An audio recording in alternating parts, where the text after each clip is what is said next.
Je suis très heureux de vous retrouver en ce moment précis sur votre télévision, Ecofin Télévision, pour un tout nouveau numéro de votre magazine Les Débats. Les débats qui vont revenir aujourd'hui sur trois thèmes principaux avec lesquels nous allons devoir développer cette émission au cours des 30 prochaines minutes. Nous parlerons de la question d'actualité, la guerre entre la RDC et les mouvements rebelles du M23 sous couvert par le Rwanda, soutenu en tout cas militairement et logistiquement par le gouvernement rwandais. Nous allons en parler dans cette émission et puis nous reviendrons sur la loi budgétaire pour l'exercice 2023 présentée à l'Assemblée nationale le week-end dernier, en début en tout cas du week-end dernier, par le Premier ministre Jean-Michel Sama Lukonde, un budget évalué à plus de 14 milliards de dollars américains, une première dans l'histoire de la République démocratique du Congo. Et enfin, nous reviendrons sur l'administration publique en RDC, la fonction publique chapeautée par Jean-Pierre Liaou. Est-il réellement l'homme de la situation avec toutes ces réformes qu'il a entamées? Nous allons essayer, en tout cas, d'échanger autour de tous ces sujets avec l'invité de ce jour. Il s'agit de Monsieur Fidèle Nsenga. Bonjour et bienvenue. Bonjour Patrick. Merci beaucoup d'avoir accepté notre invitation. Je rappelle que vous êtes coordonnateur national des ACD, Action citoyenne pour le développement. Une fois de plus, merci donc d'avoir accepter notre invitation. Merci beaucoup. Alors, nous allons y aller directement sans tarder à notre premier thème. Le week-end dernier, pendant que tout s'est passé, tout semblait en tout cas se passer bien sur le terrain, on parlait dans la presse tant nationale qu'internationale d'une offensive de l'armée de la RDC, les FARDC, sur les terroristes du M23 qui occupaient jusqu'au week-end dernier Bunagana. Quelque temps après, on entend que ce sont les terroristes du M23 qui occupent désormais quelques autres localités supplémentaires dans le territoire des Rutshuru, notamment Kiwanja et Rutshuru Centre. Le gouvernement de la République qui s'est décidé en rétorsion, en expulsant l'ambassadeur du Rwanda. Comment avez-vous trouvé cette décision? Merci beaucoup Patrick pour la question. Moi je pense que c'est une décision très légitime. Après ce qui se passe à l'Est, le gouvernement ne pouvait apaiser la population en prenant cette décision. Parce que c'est une décision qui est venue malheureusement tardivement, parce que plusieurs experts avaient démontré depuis longtemps qu'il fallait expulser l'ambassadeur qui était du reste très éloquent, malgré que son pays attaquait une partie de notre pays. Mais il s'est baladé comme si de rien n'était. Et voilà que plusieurs structures demandaient son expulsion depuis très longtemps, mais les gouvernements, tellement et continuer encore de négocier avec le gouvernement rwandais, pensaient qu'il était nécessaire que M. Karega reste ici.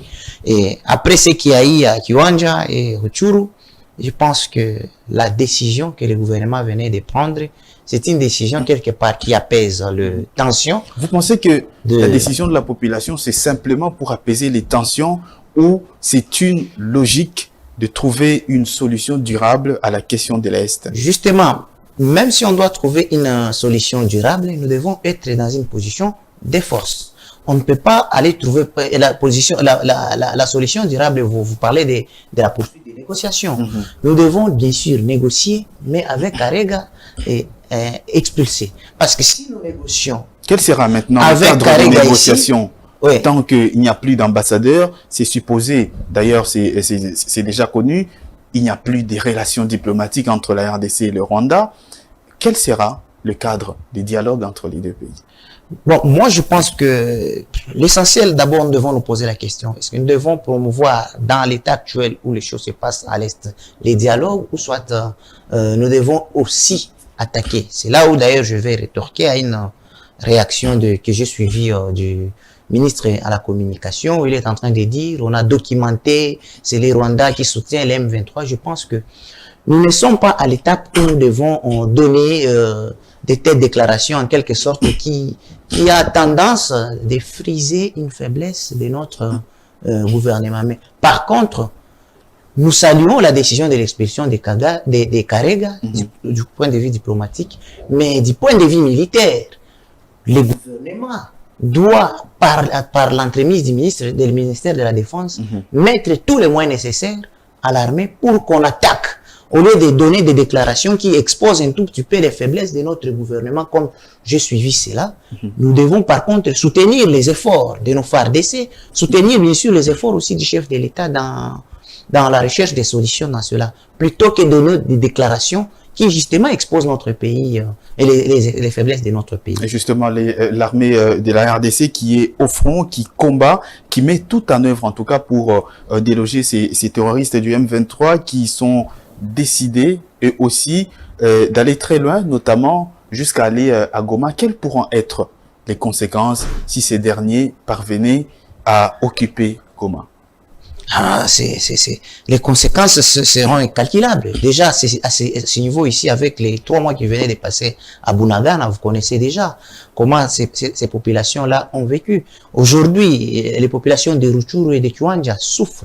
Et que dire maintenant de la grande agglomération comme Goma? Donc, il y aura des conséquences incalculables. D'ailleurs, avant l'émission, je venais de suivre un élément. Les députés, les caucus des députés du Nord Kivu venaient de lancer un appel à l'aide humanitaire pour ces populations, et même pour Goma, bien qu'ils ne sont pas encore à Goma, mais ce qui se passe à Kiwanja et à Rutshuru crée déjà une psychose. Aujourd'hui, plus de 200 écoles n'ont pas ouvert, tout simplement parce que les parents, d'une part, ont peur d'envoyer leurs enfants à l'école, et les enfants eux-mêmes ont peur.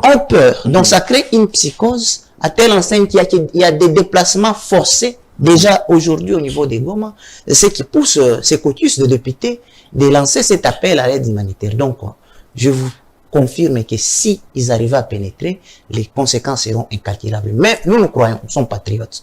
Nous croyons dans les efforts conjugués par nos forces armées parce qu'ils doivent être rassurés que la population est derrière eux dans tout ce qu'ils sont en train de mener comme combat.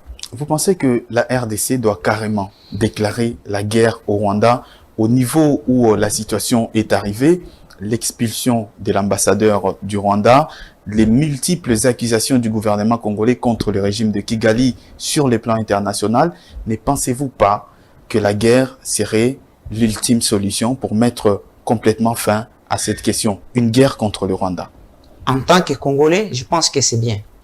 Et je suis d'accord. Je suis d'accord qu'on déclare la guerre même aujourd'hui, mais en tant qu'analyste politique particulièrement, je pense qu'il y a plusieurs modalités, qu'il y a plusieurs préalables. Si on déclarait aujourd'hui la guerre, est-ce que notre armée a tout le matériel nécessaire pour faire face aux M23 qui sont armés par les Rwandais? Vous le savez aussi, les Rwandais, derrière les Rwandais, il y a des grandes puissances. Donc, il y a une grande question. C'est une question très délicate qui doit être traitée avec beaucoup d'intelligence. Et ces grandes puissances qui sont derrière le Rwanda, vous pensez que ce sont ces mêmes grandes puissances qui sont en train de bloquer la levée de l'embargo sur les armes? Justement, ce sont des pyromanes. Justement, ce sont des pyromanes. Ce sont eux. Et justement, nous allons parler de cette autre question, la diplomatie justement de la RDC qui est menée sur le plan international avec le président Félix Tshisekedi. Nous l'avons vu en fin de semaine dernière, les États-Unis qui ont nommément cité le Rwanda au Conseil de sécurité des Nations Unies comme étant le pays qui soutient logistiquement et militairement le M23. Et aujourd'hui, pendant que nous sommes en train de tourner cette émission, il y a la ministre belge des Affaires étrangères qui a cité également le Rwanda, qui a demandé au Rwanda de cesser de soutenir les rebelles du M23. Et donc aujourd'hui, sur le plan international, sur le plan diplomatique, la RDC semble gagner du terrain. Mais qu'est-ce qui bloque pour que le Rwanda puisse fléchir? Merci beaucoup. Je suis d'abord très reconnaissant envers les efforts conjugués par les chefs de l'État. Si aujourd'hui ces grandes puissances qui du reste jouent un double jeu par rapport à notre agression de l'Est, commencent au moins à se prononcer. Mais je pense que ce sont des prononciations hypocrites. Ce sont des déclarations politiques. Vous voyez, aujourd'hui l'Ukraine et la Russie sont en guerre. Les États-Unis ne condamne pas seulement par des mots. Ils envoient aussi des armements. La France ne condamne pas seulement par des mots. La Belgique, c'est quand même la capitale de l'Union européenne. Vous connaissez, si on doit estimer en termes de budget, l'argent qu'on a décaissé à l'Ukraine pour faire face à la Russie, c'est 2 milliards, pas moins de 30 milliards. Mais les États-Unis ont reconnu, d'accord. Donc ça se limite seulement à une déclaration. Pourquoi on n'a pas envoyé les drones qu'on envoie en Ukraine pour faire face à la Russie? Je pense que la sincérité voudrait que si la France reconnaisse, si les États-Unis citent nommément, si la Belgique l'a fait aujourd'hui, qu'on puisse nous accompagner militairement et financièrement. Nos soldats ont besoin de motivation. Cela nécessite quoi? Beaucoup de moyens. Nous avons besoin de l'argent. Si Zelensky aujourd'hui continue encore à faire face, à parler à tout moment, parce que l'Union européenne, là, l'Union européenne plutôt, les États-Unis, notamment la France et la Belgique, donnent chaque semaine de l'argent. Zelensky ne manque pas 1 milliard de soutien. Mais pourquoi pour nous? Nous sommes d'abord un pays en développement. Vous reconnaissez que nous sommes agressés. Pourquoi ne pas donner maintenant le moyen? Vous reconnaissez que nous sommes agressés. Pourquoi garder l'embargo? Donc ce sont des reconnaissances hypocrites quelque part. Et justement, parce que vous parlez de reconnaissance hypocrite, vous ne pensez pas que la solution diplomatique à cette question est plutôt en Afrique qu'au-delà du continent africain? En parlant notamment, je vais emprunter les mots du député national Thomas Louaka, qui pense, lui, que la solution, il faudrait que la RDC parvienne à convaincre l'initiative régionale de l'Afrique, cette organisation qui a été mise en place après le génocide au Rwanda, qui regroupe le Rwanda, l'Ouganda, l'Éthiopie, la Tanzanie et tous ces pays de la sous-région, l'Afrique du Sud notamment. Oui. Vous ne pensez pas qu'il faut d'abord commencer, comme pense Thomas Louaka, à convaincre ces pays-là pour que cette question de la guerre à l'Est puisse complètement prendre fin? Justement, il faut convaincre ces pays-là, mais au niveau il y a certains dirigeants de ces pays, malheureusement, qui sont à la merci de ceux qui financent, des puissances qui financent la guerre de l'Est à travers les M23. Vous voyez, par exemple, l'Union africaine n'a jamais, que le président Macky Sall est à la tête de l'Union africaine, n'a jamais vraiment s'opposer, ne s'est jamais opposé farouchement à ce qui se passe au niveau de l'Est, à travers le M23. Nous étions au Conseil de sécurité. Tous les pays ont condamné. Les pays d'ailleurs très éloignés de notre pays. Mais l'Union africaine, lui, Macky Sall, il est passé sur le litrin du Conseil de sécurité. Il avait tout parlé, sauf de la situation de la RDC. Mais par contre, nous avons vu... Il y a eu, pour vous parachever, il y a eu un communiqué de l'Union africaine co-signé par Macky Sall et Moussa Faki Mahamat. Oui, il demande la cessation, le dialogue, notamment dans le cadre du processus de Luanda et de Nairobi. Voilà pourquoi, pour répondre à votre question, pour vous dire que même si nous voulons commencer en Afrique aussi, il y a de l'hypocrisie. Il y a de l'hypocrisie parce que Macky Sall, dont il est question, il voit aujourd'hui que la RDC est réellement sous menace. Mais qu'est-ce qu'il a fait? On pouvait aussi organiser cette armée-là qu'on a organisée avec les hypocrites, les LAC là. C'est Macky Sall au niveau de l'Union africaine qui devait prendre l'initiative d'organiser une armée mixte pour aller mettre fin à cette guerre-là. Malheureusement, c'est ici pour moi d'implorer peut-être ou de demander au chef de l'État, au ministre des Affaires étrangères, de nouer plus avec la Russie. Je pense que la Russie peut aider la RDC dans les contextes actuels aujourd'hui. Parce que là, nous devons payer des armes. Ce sont le Nous allons payer les armes, mais est-ce que vous comptez au moins les conséquences qui vont s'en suivre avec toute l'isolation sur les plans internationaux qui peut s'abattre sur la RDC? Bon, c'est un autre thème. Je pense que nous ne serons pas isolés parce qu'aujourd'hui, avec ce qui se passe déjà d'ailleurs à l'Ukraine, je vous dis que l'ordre mondial est en train d'être revisité. Mais pour revenir à notre dossier, pour vous dire que en Afrique, si on doit commencer en Afrique, sachez qu'en Afrique, il y a aussi des présidents qui sont à la merci des puissances qui financent les Rwandais. Les Rwandais sont tous financent les M23. Il y a où les efforts doivent plus être conjugués au niveau national. Nous devons rester d'abord unis en tant que Congolais. En tant que nation, nous devons d'abord mettre de côté toutes nos divergences, être derrière nos phares d'essai. Parce que même si on doit aller Du point de vue numérique, les Rwandais, on peut financer comme ils veulent.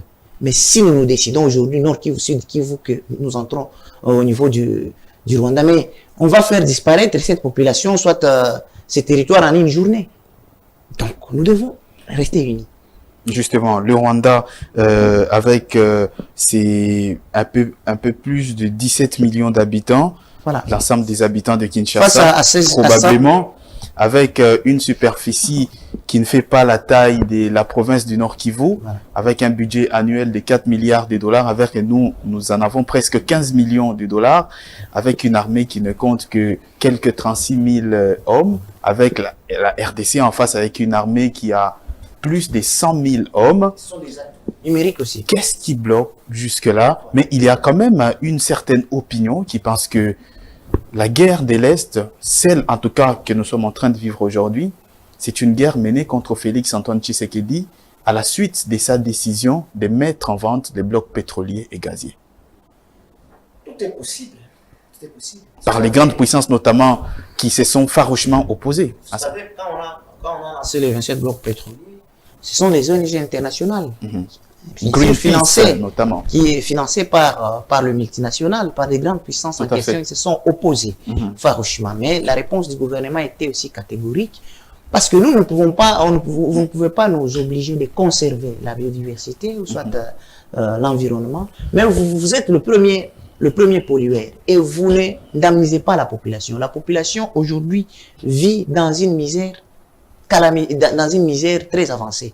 Donc, en lançant ces blocs pétroliers, une fois qu'on commence à extraire ce pétrole, je pense que cela pourrait tant soit peu améliorer la situation de nos populations. Malheureusement, cela n'est pas d'avis avec la plupart de ces grandes puissances. D'où, au regard de ce que je venais de donner comme explication, je peux peut-être cautionner à 50% à cette thèse. Ça peut être possible. Ça peut être également possible. En tout cas, rien n'est à exclure à ce niveau du débat, en tout cas. Mais ce n'est pas seulement la guerre contre Tshisekedi, c'est la guerre contre les Congolais. Tout à fait. La guerre contre la RDC, contre tout le peuple congolais, ça c'est sûr. Alors, nous allons passer au deuxième thème de notre émission aujourd'hui. Le week-end dernier, le vendredi dernier pour être précis, le Premier ministre Jean-Michel Sama Lukonde est allé défendre au Parlement national un budget, la loi sur le projet de loi des finances 2023, chiffré à 14,6 milliards de dollars, pratiquement 15 milliards de dollars américains, une première dans l'histoire de la RDC. Comment l'avez-vous trouvé? Nous ne pouvons que, en tant que patriotes, en tant que républicains, en tout cas, nous avons félicité le Premier ministre. C'est quand même une prouesse qui nécessite les encouragements de tout Congolais qui se veut républicain. Mais tout ce que nous devons savoir, c'est que le budget est vraiment prévisionnel. On peut voir. Est-ce qu'on va réaliser cela? Ça, c'est la première question. Et même si on réalisait ces budgets-là, qu'en est-il du social de la population? Le problème, ce n'est pas le chiffre. Le problème, c'est le contenu, ce qui se retrouve à l'intérieur de cette loi-là. Qu'est-ce qu'on a prévu en termes de social? Qu'est-ce qu'on a apporté de plus pour améliorer le panier de la ménagère? C'est la grande question. Qu'est-ce qu'on a ajouté avec ces gros budgets-là? 14 milliards, 15 milliards. Par rapport à la guerre qu'on a à l'Est, on a alloué combien d'argent? À l'armée notamment. À l'armée.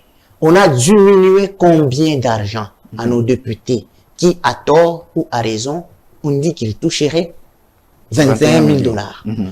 En tout cas, face à la clameur publique, j'estime que nous félicitons ces chiffres-là, nous félicitons le Premier ministre pour ces chiffres avancés. Mais nous aimerions peut-être nous ressourcer davantage plus pour connaître, pour savoir les retombées que ces budgets aura sur la dimension sociale. Justement, parce que vous parlez de la dimension sociale, ce budget, parce que nous, au niveau des Cofin Télévision, nous avons eu accès aux documents. Il est prévu notamment une réduction du train de vie des institutions de 30% comparativement à l'année qui vient, qui va bientôt prendre fin, 2022. Et il y a eu également un accroissement de crédit alloué aux investissements de 45,8%, ce qui représente un peu plus de 37% comparativement, plus de 37% comparativement à 2022. Nous savons que les investissements, c'est par là que le gouvernement passe pour faire ressentir à la population les désidératas justement de ce budget-là. Vous ne pensez pas que c'est quand même quelque chose de louable? Non, c'est très louable, mais au regard du contexte actuel, j'aimerais peut-être, si vous, à votre niveau, vous avez encore des chiffres, vous pouvez nous avancer les chiffres sur l'armée, la défense nationale, dans ces budgets de 15 milliards, vous pouvez nous avancer les chiffres sur l'éducation.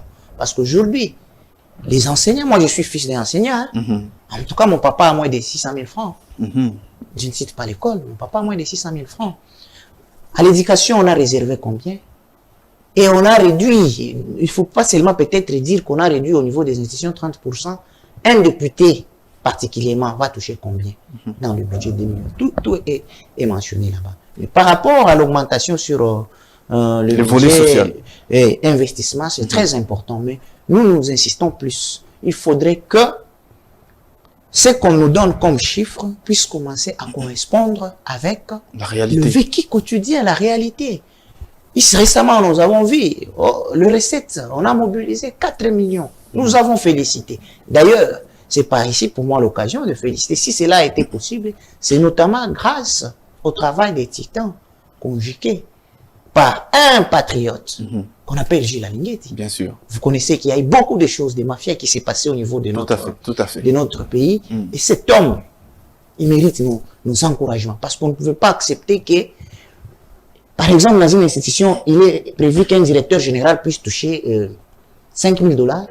Mais il se crée des rubriques où il se retrouve à la fin du mois avec 50 000 $, sans compter les détournements. Mais Gilles Alinguetti, il est cet homme qui est venu mettre terme à cela. Et si aujourd'hui nous avons vu cette augmentation, c'est justement grâce à lui. Avec sa patrouille financière, avec sa patrouille financière, bloque pratiquement. Et je l'encourage, j'encourage cette institution d'aller fouiller encore dans les institutions là où il n'est pas encore passé. En l'occurrence, par exemple, la présidence de la République. Les gens confondent malheureusement. Ils prennent tout politiquement. Quand on parle de la présidence de la République, ce n'est pas le président de la République. Celui qui gère l'argent, ce n'est pas le président de la République. L'Assemblée nationale, celui qui gère l'argent, ce n'est pas l'honorable président Bosso. C'est toute une institution. On doit regarder partout. Il y a aussi des entreprises. Là où l'IGF n'est pas encore allé, nous, en tant qu'ACD, nous encourageons l'inspecteur de finances d'aller partout, même dans les provinces. Et nous allons encore peut-être avoir la chance réellement de réaliser ces budgets-là. Mais malheureusement, même si on réalisait ces budgets, nous avons un peu l'inquiétude quant à le volet social. Parce qu'on a parlé de 4 milliards, oui, moi particulièrement, je suis de ceux-là qui soutient vraiment ce travail, mais malheureusement, la vie des Congolais n'a pas changé. Nous voyons des grèves un peu partout. Et c'est ça, c'est justement la réalité aujourd'hui. Concernant toujours ces budgets, certains élus de l'opposition, du FCC en particulier, pensent qu'il y a eu répartition inégale des ressources publiques. Est-ce que vous partagez leur avis? Ça, c'est de l'opposition. Vous avez bien dit, c'est de l'opposition. Je partage l'avis dans le sens que je venais de dire ici, l'armée, je pense que sur 100% du budget, l'armée devait occuper, à mon sens, même 40%. Une part importante. Une part importante. Malheureusement, ce sont toujours les institutions politiques. Les institutions politiques, à mon sens, pouvaient prendre même 5%. Parce que c'est une minorité contre la majorité. Vous savez, quand on parle des institutions politiques, on voit qui? On voit l'institution présidence. On voit le Parlement. On voit le cours des tribunaux et tout consort. À eux seuls, si on additionnait le membre, les corps qui composent ces institutions-là, ils sont moins de 5 000. Mais ils touchent combien? Prenez l'Assemblée nationale. Ils sont à 500 personnes. Le Sénat, 102. Mais lorsque vous prenez les budgets mensuels de ces deux chambres, par exemple, vous comparez au salaire des enseignants des 100 écoles, vous allez vous étonner. On ne refuse pas qu'ils touchent. Mais on doit aussi redéfinir. Je pense que dans ces budgets-là, on a essayé de redéfinir la politique, la dimension salariale, justement, pour mettre à l'aise tout le monde. Si les députés, on lui donne 21 000 $, à un enseignant, on peut lui garantir ne fût-ce que 1 000 $. 1 500, 2 000, c'est normal. C'est normal. Et on va très rapidement passer à notre dernier thème de cette émission. Jean-Pierre, fonction publique en République démocratique du Congo. Jean-Pierre Liaou est-il l'homme de la situation? Ça, c'est la première question. Oui, à mon sens, c'est l'homme de la situation. Pourquoi? Nous avons vu, quand il est venu, il y a eu plusieurs ministres qui se sont succédés. Je ne sais pas citer les noms, ils se sont succédés. Notre pays, la dernière réforme de l'administration publique est intervenue, je crois, si j'ai bonne mémoire, en 2002-2003. De 2002-2003, il n'y a jamais eu une réforme. Il y a eu plusieurs ministres qui se sont succédés. Ils n'ont pas pensé à réformer l'administration. Mais l'homme, quand il est venu, la première des choses, il a placé d'abord son mandat sous le dialogue social. Vous connaissez, gérer ces ministères, ce n'est pas facile. Il y a plusieurs tensions, plusieurs grèves. Mais il a placé son mandat sous le du dialogue social. Et il a réuni les syndicats nationaux. Il a parlé avec eux. Et je pense que aujourd'hui, vous êtes en train de voir qu'il y a moins de revendications. Non seulement ça, il a dit qu'on parle qu'il y a beaucoup d'agents de l'État. Mais qui sont réellement les agents de l'État et qui ne le sont pas? C'est qu'il a poussé d'abord de passer à l'identification qui a débuté dans le Congo central. Non, ça n'a pas débuté. Le Congo central n'est qu'une province. Ça a déjà été fait dans les Kasaï. Ça a déjà été fait au niveau de Bunia, de Kisangani. Identification biométrique. Biométrique, bien sûr. Pour constituer une base de données qui permettra au moins à l'État d'avoir un nombre réel. Parce qu'aujourd'hui, quand on pose que l'État a combien de fonctionnaires, c'est une question difficile. Hein? Mais au moins lui, nous l'avons suivi une fois sur Top Congo, on lui a posé, il a avancé un chiffre, bien que non exhaustif, parce que les processus d'identification est en cours. Et d'ailleurs, ça n'a pas commencé avec Jean-Pierre Liaou, ça a commencé très longtemps avec ses prédécesseurs. Mais est-ce que vous pensez que ça sera, cette fois, c'est la bonne? Non, nous pensons que cette fois-ci, elle est rationalisée. Ça a commencé avec tout le monde, mais cette fois-ci, nous pensons que c'est la bonne parce qu'elle est rationalisée. Parce que nous parlons de la fonction publique, il y a plusieurs actions. Il y a eu des gens dans ce pays qui ont eu à travailler pendant 20 ans, 25 ans, 15 ans, sans être mécanisés. Mais quand il est venu, il a procédé à la vérification. Et en 2021, je crois, en décembre, il a eu à mécaniser 22 000 personnes.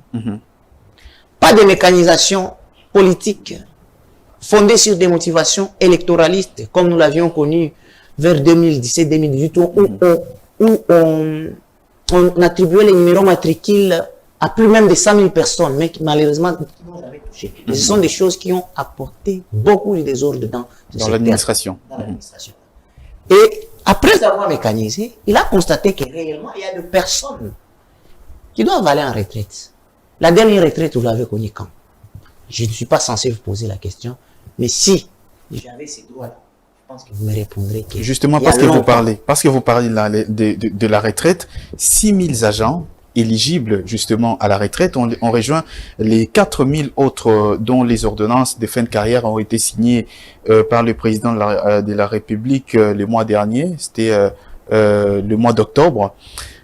Vous pensez que le gouvernement a des fonds nécessaires pour prendre en charge toutes ces personnes qu'il met à la retraite au travers justement du ministère de la fonction publique? Voilà pourquoi j'ai dit que Liaou est l'homme du moment. Parce que toutes les actions qu'il est en train de mener, ce sont des actions bien réfléchies et bien rationalisées. Vous parlez de 6 000 personnes éligibles. Non, c'est pas 6 000. Lui-même, il avait dit qu'il y a 30 000 personnes éligibles.